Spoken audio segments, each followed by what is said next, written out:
tips on how to wash the tomato using this baking soda.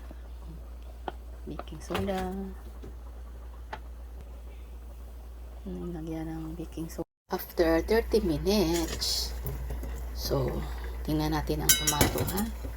Tingnan nyo. Tingnan nyo ang kulay, oh. Ano ang kulay, oh. Tingnan nyo, ang dumi, diba? Ano yan, ang dumi, oh.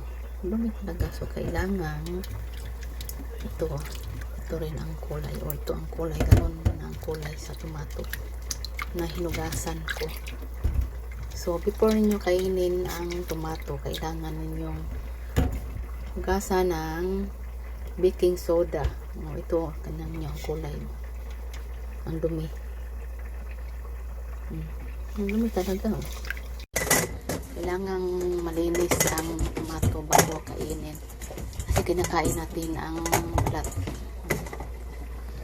Ang putas ay kinakain, pag ang balat ay kinakain, kailangan hugasan ng mabuti para iwas sa mga sakit-sakit, para makuha ang mga bakterya, kuha ang mga bakterya.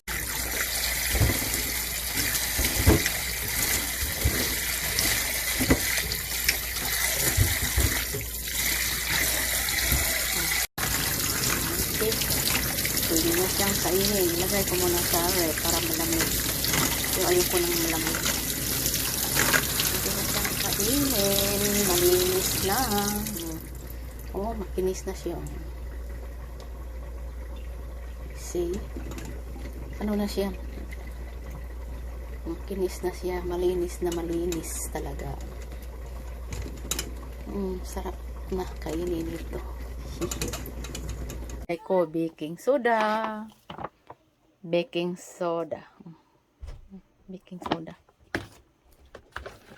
Soak this first, then hugasan mamaya, hugasan later para halong malinis, no? Tingnan nyo ang tubig, oh, diba? Oh, malinis yan. Mamaya yan, hindi na malinis yan. Ano na yun? Tingnan nyo guys, oh, ang dumi na siya, oh. Nababad ko siya sa tubig, oh. Dumi na siya, oh.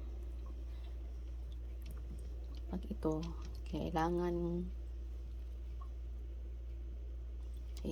linisin ng mabuti. Sarap.